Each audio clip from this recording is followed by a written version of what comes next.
কোটা আন্দোলনের সব কিছু মেনে যাওয়ার পরেও এই আন্দোলন থামছে না এবং একটা সহিংসতায় রূপ নিয়েছে। এই ছাত্ররা কোনোদিন এই ধ্বংসাত্মক কর্মকাণ্ডে এরা লিপ্ত হতো না যদি তাদের পরামর্শদাতারা এইগুলি পরামর্শ না দিত।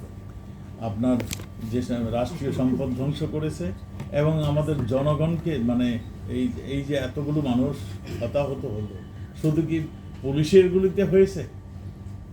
আপনারা খোঁজ নিয়ে দেখুন, আমরাও তা প্রকাশ করব কার গুলিতে কতজন নিহত হয়েছে, আহত হয়েছে, সবগুলি আমরা প্রকাশ করব। এই সমস্ত সব কিছুই তো এই ছাত্ররা করেনি। ছাত্রদের পিছনের থেকে যারা ছাত্র মানে সামনে রেখে পিছনে যারা করেছে সেইগুলো জামাত শিবির এবং বিএনপি এবং অন্যান্য জঙ্গি সংগঠনগুলি এর সঙ্গে সম্পৃক্ত হয়েছিল।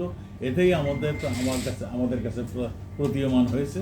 সেজন্যই এই যে অনেক দিনের যে একটা চাহিদা ছিল জামাতকে ব্যান করা, জামাত শিবিরকে, সেইটি আজকে সেই প্রক্রিয়াটি চলছে।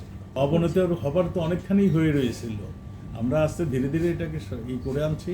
কিন্তু এই অবনতির পিছনে যারা রয়েছে তাদেরকে আইনের সম্মুখে আনার জন্যই আমরা প্রক্রিয়া চলছে এবং যারা এই মানে এইগুলি করছে তাদের সম্বন্ধে ওই জনগণের জানাতে হবে। সেই জন্যই সেটাই আমরা ব্যবস্থা করি। তারা অনেক কিছুই জিজ্ঞাসা করেছে যে আর কতদিনের মধ্যে এই অবস্থা স্বাভাবিক হবে, তোমাদের কারফিউ, তোমাদের এই যে অস্বাভাবিক অবস্থা চলছে।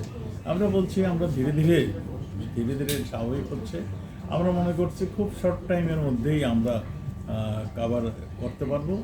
আমাদের সন্দেহ আইন যেটাকে বলে কারফিউ, সেটাও আমরা উইথড্র করতে পারবো এবং আর্মিও ব্যারাকা ফিরে যাবে খুব শর্ট টাইমের মধ্যেই, আমরা আশা করছি। তারা বিভিন্ন কথা বলছিলেন যে দু একজন কিশোরের কথা তারা জানতে চেয়েছিল যে কয়েকজন কিশোর মানে নিহত হয়েছে। আমরা একটা কিশোরের কথা বললাম, ওর বয়স কত এখনও আমরা তার সার্টিফিকেটটি পাইনি। স্কুল থেকে জানাচ্ছে 17.5, কিন্তু সেই ছেলেটি যে এই অন্যায় কাজটি করেছে এটা একটা জঘন্য অন্যায় কাজ করেছে। সেই ওই যে যাত্রাবাড়ি যে পুলিশকে হত্যার কাণ্ডের সঙ্গে সে জড়িত ছিল, তার ভিডিও এবং অন্যান্য তার স্বীকারোক্তি, তার যে কথোপকথন হয়েছে, এতে আমরা মানে তাকে শনাক্ত করতে পেরেছি।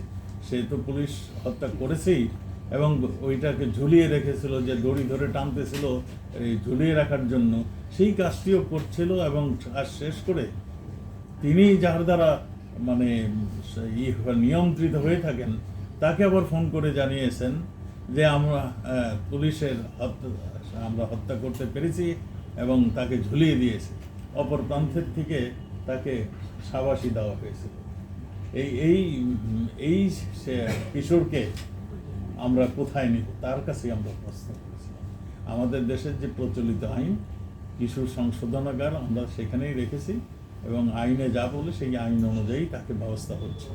আর যে যারা নাকি প্রাণ হারিয়েছেন, আমরা বলছি যে আমাদের মাননীয় প্রধানমন্ত্রী সবার জন্যই দুঃখ প্রকাশ করেছেন এবং তাদের দেখতে গিয়েছেন এবং তাদেরকে মানে কিছু টাকা, নগদ টাকা সাহায্য করেছেন। আমরা মনে করি এই ঘটনাগুলো আমাদের পুলিশ এবং আমাদের নিরাপত্তা বাহিনীর ঘটনা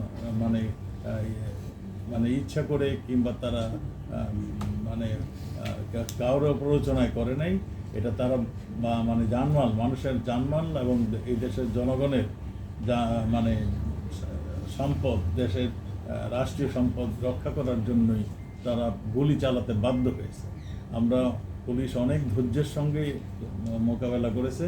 আমরা যে জিনিসটা এখানে দেখেছি যে একটা সম্মুখে নিয়ে আসছিল এই কিশোরদেরকে, এদের পিছনে ছিল আসল যে ব্যক্তিরা যারা নাকি ঘটনা ঘটাতে চাচ্ছিল, আগুন ধরিয়েছে, মানুষ হত্যা করেছে, ইট পাটকেল ছুঁড়েছে, তারা ছিল এই শিশুদের পিছনের লাইনে, সেকেন্ড লাইন, থার্ড লাইনে।